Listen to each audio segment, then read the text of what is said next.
السلام علیکم۔ کسی زمانے کی بات ہے، مجھے اپنے بہتر مستقبل کے لیے اور پیسہ کمانے کے لیے باہر جانا تھا۔ میں نے لندن جانے کا پروگرام بنایا۔ بابا نے مجھے ہر ممکن طریقے سے سمجھانے کی بہت کوشش کی۔ بیٹا، ہجرت صرف بڑے مقصد کے لیے کیا کرتے ہیں۔ تم دنیا کمانے کے لیے ہجرت کرنا چاہتے ہو، جس کی قیمت 60 کے ٹوٹے ہوئے پر کے برابر بھی نہیں ہے۔ اپنی پہچان چھوڑ کر مت جاؤ۔ پاکستان ہماری پہچان ہے۔ درخت بھی ہمیشہ اپنے پتے تبدیل کرتا ہے، جڑیں نہیں۔ مگر میں نہیں مانا اور ایئرپورٹ پر مجھے رخصت کرتے ہوئے بابا جان بولے، بیٹا اب میں بوڑھا ہو گیا ہوں۔ بڑھاپا جسم کی جلاوطنی کا نام ہے۔ وقت بڑھاپے کی زندگی اور دیوار پر لکھی لکیروں میں کوئی فرق نہیں ہوتا۔ ان کو مٹانے کے لیے ایک ہلکی سی بارش ہی کافی ہوتی ہے۔ پھر کچھ آنسو مضبوط اظہار توڑ کر میرے باپ کی آنکھوں سے بہہ نکلے۔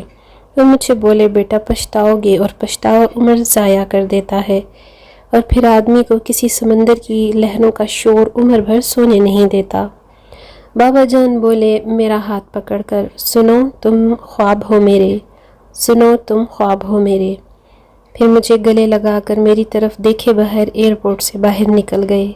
پھر میں یہاں لندن میں دنیا کی دلدل میں گم ہو گیا۔ ایک گوری سے شادی کے بعد مجھے یہاں کی نیشنلٹی بھی مل گئی تھی۔ کئی سال تک بابا سے رابطہ نہیں ہو سکا۔ سال پہلے ان کا خط آیا تھا، لکھا تھا، بیٹا اب تم پاکستان آئے بھی تو مجھے دیکھ کر تم کو مایوسی ہوگی، اب دیکھ کر ڈر جاؤ گے، کیونکہ اب اس چہرے پر سرسوں کی پیلی رات اتر چکی ہے۔ تھوک سے خون سے یقیناً تمہیں نفرت ہوگی، مگر اب یہ طبیعت کے بس میں بھی نہیں رہا۔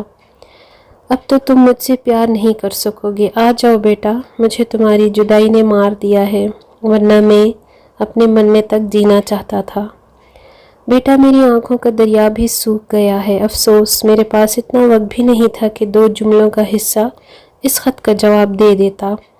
بابا جان کو میں ایک دن اپنے گھر میں بیٹھ کر دولت کا حساب کر رہا تھا کہ میرا ایک پرانا دوست مجھ سے ملنے آیا تو اس نے پوچھا، پاکستان کب سے نہیں گئے ہو؟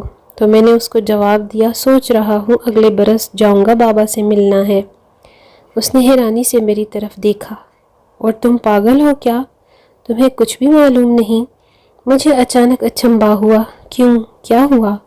اس نے بولا، تمہارے بابا تو اب اس دنیا میں نہیں رہے، اور تم اتنے انجان ہو۔ میں پہلی فرصت میں نیشنلٹی اور پاسپورٹ اور کچھ ضروری سامان اٹھایا، بیوی بچوں کو ساتھ لیا اور ایئرپورٹ آیا۔ پہلی فلائٹ سے لاہور پہنچا تو وہاں سے سیدھا آوان ٹاؤن کے قبرستان پہنچا۔ میں نے بابا کی قبر کو بہت تلاش کیا، مگر وہ مجھے نہ ملی۔ تو قبرکن سے پوچھا، قبر کہاں ہے؟ وہ میرے پاس چلا آیا۔ اس نے بھی بہت تلاش کیا، مگر قبر نہ ملی۔ قبرکن نے مجھ سے پوچھا، قبر کی پہچان کیا ہے؟ بابا کی بات یاد آ رہی ہے، بیٹا پہچان کی ضرورت تو قبروں کو بھی ہوتی ہے، تم ملک کی بات کرتے ہو۔ میں نے علم دین سے کہا، علم دین میں آج پہلی بار آیا ہوں، مجھے نہیں معلوم میرے بابا کی قبر کیسی ہے اور کہاں ہے۔ علم دین تلاش میں نکل گیا۔ میں نے وہیں قبرستان میں ایک گڑھا کھودا اور اپنی شہریت اور اپنا پاسپورٹ اس گڑھے میں دفن کر دیا اور اس پر مٹی ڈال دی۔ پھر میں نے غور سے دیکھا، اس کے ساتھ ہی میرے بابا کی قبر پر نظر آئی تھی۔ میں نے دیکھا لکھا تھا، خدا محمد بخش خان نظامانی، تاریخ پیدائش 10 فروری 1928 اور تاریخ وفات۔ بابا علم دین چکر لگا کر واپس آ گیا تھا، تو میں نے اس سے کہا، یہ قبر میرے باپ کی ہے، مگر علم دین اس پر تاریخ وفات کیوں نہیں لکھی؟ تو علم دین نے قبر کی طرف دیکھا اور پھر افسوس اور نفرت سے میری طرف دیکھا اور خاموش رہا۔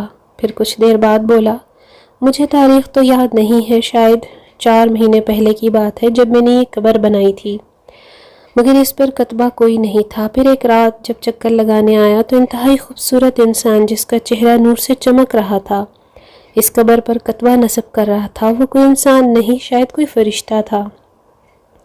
یہی سوال میں نے بھی اس سے کیا تھا، یہ اس کتبے پر تاریخ وفات کیوں نہیں؟ وہ بولا، ایسے لوگ مرتے نہیں، صرف انتقال کرتے ہیں۔ یہ لوگ اپنے پیاروں کے انتظار میں زندہ رہتے ہیں، ان کے بیٹے نے باہر سے آنا ہے، جس دن اس کا بیٹا آئے گا اسی دن صاحب مزار کا انتقال ہوگا۔ تاریخ وفات کے آگے لکھا تھا 25 اکتوبر 1994۔ پھر ساری رات میں قبر پر بیٹھا روتا رہا، معافی مانگتا رہا، مگر قبر سے صرف ایک ہی آواز آتی رہی، بیٹا مجھے تیری جدائی نے مار دیا ہے، ورنہ میں اپنے مرنے تک جینا چاہتا تھا۔ جدائی اور موت ایک ہی چیز کے دو نام ہیں۔ دیکھو حضرت یعقوب علیہ السلام، جن کی آنکھوں کی روشنی ان کے فرزند حضرت یوسف کی یاد میں روتے روتے چھپ گئی تھی۔ ہجر ایک ایسی اذیتناک موت ہے جس میں جان سے جاتے جاتے بھی عمر لگ جاتی ہے۔ اور سنو تم خواب ہو میرے، سنو تم خواب مت ہونا۔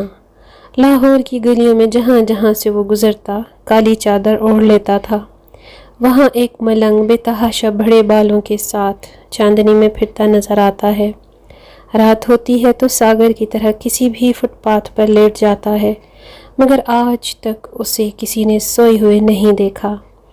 صبح ہوتے ہی بازار میں گھومنا شروع کر دیتا ہے، جہاں کہیں کوئی بڑا بزرگ نظر آتا ہے اس کو روک کر سلام کرتا ہے، اس کا ہاتھ پکڑ کر اس کو کہتا ہے اپنے مرنے تک زندہ ضرور رہنا اور اپنے بیٹے کو باہر مت جانے دینا۔ اس کا پاسپورٹ پھاڑ دینا۔ سامنے والا اسے تکتا رہتا اور آگے بڑھ جاتا، اور پھر بھی لہجے میں وہ گانا گانے لگتا، سنو تم خواب ہو میرے، سنو تم خواب مت ہونا۔